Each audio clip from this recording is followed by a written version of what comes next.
গত 5 আগস্ট শেখ হাসিনা সরকারের পতনের পর থেকে ভারতের সামাজিক, রাজনৈতিক ও অর্থনৈতিক ক্ষেত্রে প্রভাব পড়েছে বলে বিশ্লেষকরা মনে করছেন। হাসিনা সরকারের পতনের পর থেকে বাংলাদেশ নিয়ে ভারতের প্রথম শ্রেণীর মিডিয়াগুলো প্রোপাগান্ডা ও মিথ্যাচার চালিয়ে যাচ্ছে।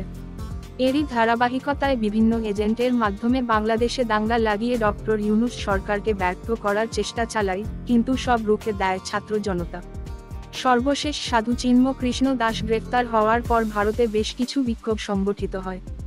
দেশটির ত্রিপুরার আগরতলায় বাংলাদেশি দূতাবাস ভবনে ভারতীয় বিক্ষোভকারী ঢুকে পড়ে এবং বাংলাদেশি জাতীয় পতাকা অবমাননা সহ ভাঙচুর চালায়।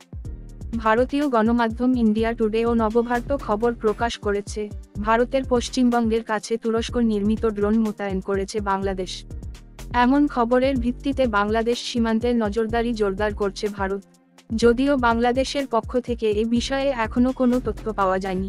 ভারতীয় ওই দুই গণমাধ্যমের প্রতিবেদন অনুযায়ী, ভারতের পশ্চিমবঙ্গ সীমান্তবর্তী এলাকায় তুরস্কের তৈরি অত্যাধুনিক বাইরাক্তার TB2 ড্রোন মোতায়েন করেছে বাংলাদেশ। ধারণা করা হচ্ছে ভারতের সঙ্গে সম্পর্কের উত্তেজনা বৃদ্ধি পাওয়ায় এ ধরনের পদক্ষেপ নেওয়া হয়েছে। আরও বলা হয়েছে, মূলত এ ধরনের ড্রোনগুলো নজরদারি এবং নির্ভুল আঘাত হানার সক্ষমতার জন্য পরিচালনা করা হয়। ভারতের কৌশলগত গুরুত্বপূর্ণ চিকেন নেক অঞ্চল ঘিরে এই ড্রোন মোতায়েন উদ্বেগ আরও বাড়িয়েছে।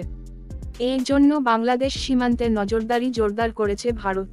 ভারতের প্রতিরক্ষা গবেষণা সংস্থার IDRW ওয়েবসাইটের তথ্য অনুযায়ী, এবছরের শুরুর দিকে বাংলাদেশ সশস্ত্র বাহিনী তুরস্ক থেকে 12টি বাইরাক্তার TB2 ড্রোনের প্রথম ধাপে 6টি পেয়েছে। বাংলাদেশের ডিফেন্স টেকনোলজি সূত্রের বরাত দিয়ে এ তথ্য জানানো হয়েছে।